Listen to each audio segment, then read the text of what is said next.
Flying their battle flag and sporting bright red and black guerrilla army insignias all over their captured T-55 tank, these ethnic Albanian soldiers say they're now ready to relinquish their weapons to NATO.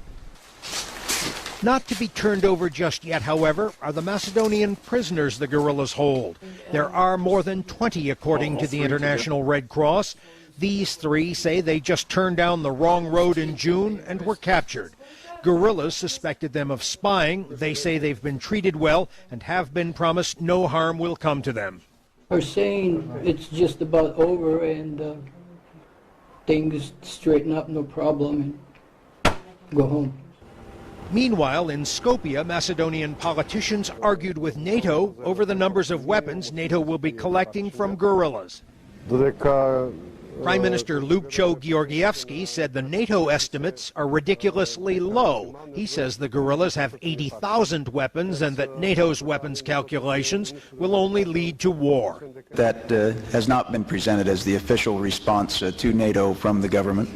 NATO spokesman Barry Johnson discounted the Prime Minister's numbers, saying Monday's weapons collection plan is still on track. We, as I said, fully anticipate this process moving forward once the clarifications are made. A British colonel tried to put the best possible face on a NATO mission that faces increasing skepticism. The collection of weapons is but one part of a process, and that process, we hope, is heading towards peace and stability in this country. Less sure of that peaceful future, however, are the ethnic Albanian guerrillas in northern Macedonia. They openly admit they will keep some of their weapons because they say they don't want to be left defenseless once NATO leaves after its 30-day mission ends. This guerrilla commander, known as the Professor, said if NATO leaves in 30 days, its mission will be a failure. In his words, for Macedonia to calm down, NATO must think in terms of years, not 1 month. These ethnic Albanians may be looking down the barrel of disappointment, however, because NATO insists everyone here will be on their own again sometime in September. Walter Rogers, CNN, Skopje, Macedonia.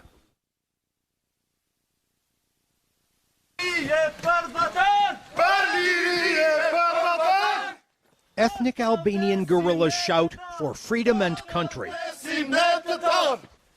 For this we will die, they yell, still maintaining their edge just in case war flares up again in Macedonia. The guerrillas eagerly await the arrival of NATO forces, even though they say they have whipped the Macedonian army. Still, in the words of this guerrilla commander, thank God it's over. That's enough with killer. That's enough. He doesn't need any more to kill. Although some dissident guerrillas say they will fight on, these National Liberation Army fighters say they are ready for NATO. If the Macedonian government honors the peace agreement it signed, we will disarm, this fighter said. We don't need our guns, this Albanian teenager told us, but he added, if we don't get our rights, we can get guns again. We fight in the name of God remains their battle cry, adding, don't worry, mother, your son is in the UÇK, the National Liberation Army, this even as they prepare to disarm. In these remote villages in northern Macedonia, the guerrillas enjoy widespread logistical support from civilians. Western military analysts say there is no shortage of ethnic Albanian volunteers, from this boy with a toy gun to 11 and 12-year-olds we saw with the real things. In their hideaways, guerrilla leaders listen as the Macedonian government television still describes them as terrorists, despite a peace agreement and a promise of amnesty. Amnesty is important to us, so we won't be prosecuted, this guerrilla leader told us. What has he learned? Sometimes, he said, peace has to be achieved with guns. It took a war to win what we won, he concluded. The fighters and ethnic Albanians in these mountaintop villages remain anxious. They say they're not going to get a good night's sleep until NATO forces actually arrive. That's why they say they're only going to turn in their guns in 3 stages, not all at once. And the suspicions are just as deep on the other side. Vlado Buchkovski is the Macedonian defense minister. This is just the beginning, the defense minister said, and I'm convinced there will be some others who will use force, and force will be used against them. The Macedonian government does not lack force, but its army has been driven out of the mountains. The ethnic Albanian guerrillas have plenty of fight left in them too. What's still lacking is good faith. Never trust Macedonians, he said. This is what NATO faces when it comes to disarm the guerrillas. Walter Rogers, CNN, in the mountains of Macedonia.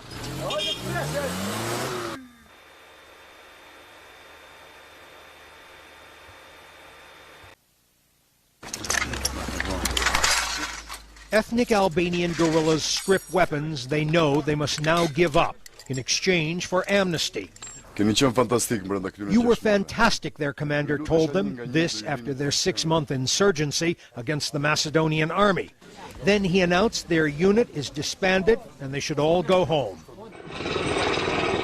At the weapons collection point, a steel ring of French foreign legionnaires protected the perimeter even as machine gun fire was heard in the distance. Inside a warehouse, another guerrilla commander, having turned over several hundred weapons, said he did so because he believes he has guarantees from NATO. What NATO harvested was a few light mortars, a handful of heavy machine guns, landmines, grenades, and over 300 rifles. Still, many of the first day's weapons were museum pieces, and some of the rifles were much older than the soldiers collecting them. Missing were the sophisticated and newer weapons NATO had been hoping for. Because we're not seeing them here now on this spot does not mean that they won't be coming in. NATO will be collecting weapons over the next 29 days, moving its collection points almost daily. Even as they registered, bagged, and collected the weapons, many of these British soldiers mourned their first fatality of the conflict. Sapper Ian Collins was killed when a Macedonian youth threw a piece of concrete through the windshield of the vehicle he was driving. Last night was a tragic event, and it's brought us all down to earth. By night, firefights like this between the Macedonian army and the guerrillas are a constant reminder NATO is operating in less than a friendly environment and that there are still many guns out there on both sides. NATO officials acknowledge they still have no way of verifying what percentage of the guerrillas' arsenal these guns represent. They say their weapons collection plan only offers a chance for peace, and everyone here knows the real test of the intentions of both the guerrillas and the Macedonians comes after NATO goes home. NATO has but 29 more days here to collect the guerrillas' weapons on a mission in which the risks seem to grow daily. Walter Rogers, CNN, over northern Macedonia.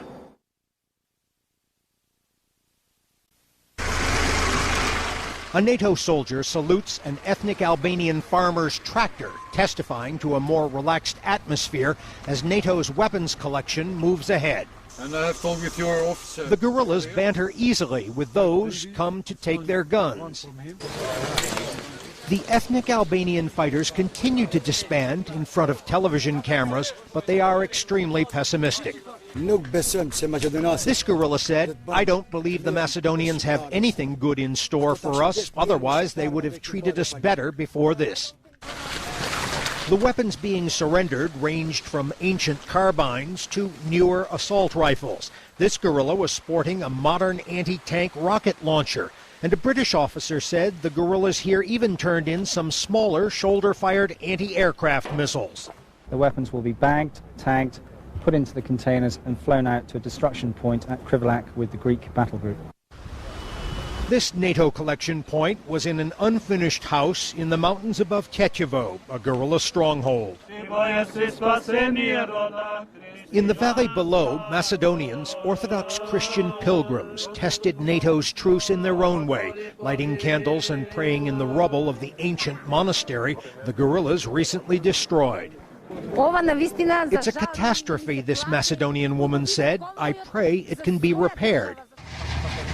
Repairing Macedonia, helping reconcile the ethnic Albanian and Slavic communities here is NATO's goal, and the arrival of France's Defense Minister Hélène Richard marked the beginning of a series of Western VIPs headed this way. Next comes NATO Secretary General George Robertson to urge a skeptical Macedonian parliament to ratify a peace agreement that gives the ethnic Albanians expanded rights, rewarding them for the guerrillas turning in some guns. Robertson may find parliament a hard sell, however. Many Macedonians still see these ethnic Albanian guerrillas as terrorists, and Macedonians remain near total skeptics, suspecting the guerrillas are still sitting on large secret arsenals of weapons. Walter Rogers, CNN, Skopje, Macedonia.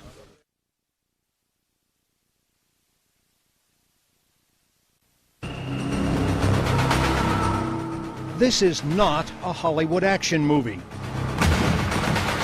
These are tigers, paramilitary police that some ethnic Albanians fear the Macedonian government will unleash upon them once the guerrillas give up all their guns and once NATO goes home.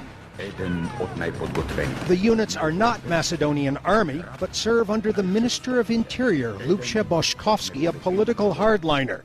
NATO Secretary General George Robertson was so concerned he warned Macedonians no illegal paramilitary must be allowed to operate here. There must be no exceptions for those who break the law and the order of this country.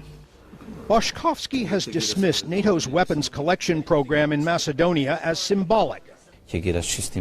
We will solve the terrorist problem on our own, he said. It won't be easy, but we will solve it. Some Tiger security police are already in the field. You can spot them because they wear ski masks to hide their identity. To those ethnic Albanian guerrillas giving up some of their guns and disbanding, the deployment of the Interior Ministry's police hiding their identity is anything but reassuring. None of the guerrillas have faith in the Macedonian government's intentions.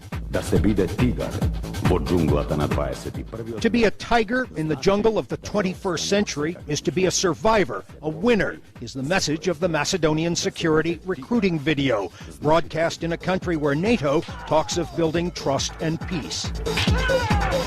Perhaps also, with some justification, the Macedonians feel they need to polish up their military image after fighting an insurgency with the guerrillas to whom they actually lost territory. This call to join the Tigers recalls Macedonia's ancient glory under Philip of Macedon and his son, Alexander the Great. It is also the stuff that captures the imagination of the next generation of Balkan children. But the promotion of these special security units, like the Tigers, may not exactly be what NATO officials have in mind when they speak of confidence building here. Walter Rogers, CNN, Skopje, Macedonia.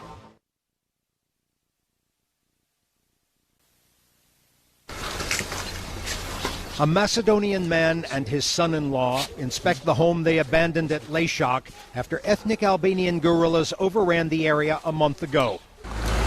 The announcement NATO has an agreement with the guerrillas on the numbers of weapons they will turn in inspired enough confidence among some Macedonians to re-enter territory still controlled by the guerrillas. NATO commander Major General Gunnar Lange gave the guerrillas a vote of confidence on the numbers of weapons they say they're prepared to surrender. I believe that the numbers are credible now and close to our own intelligence assessments. So Tripko Ristovski says he will try again to live with his country's ethnic Albanian minority, even though he returned to find his home ransacked and looted while the area was under guerrilla control. When these NATO soldiers begin collecting guns early next week, it's estimated they will harvest over 3,000 weapons, though they know they can never check all attempts to smuggle new weapons into the guerrillas from Kosovo. Hardliners in the Macedonian government, like Interior Minister Ljubša Boškovski and others, claim the guerrillas should turn in 85,000 weapons. But NATO says the counting will be done by its soldiers, not the Macedonian hardliners. For the number they have declared they are willing to hand over, that is the number I'm going to collect. NATO officials say they expect the weapons collection plan to commence and proceed smoothly now. Still, one diplomat warned, quote, there are lunatics out there who want to push the events here in a different direction. He cited the recent shelling and destruction of a priceless Macedonian Orthodox monastery by guerrillas as evidence of the volatility of the situation. Just as important as weapons collection, however, is Macedonian politics.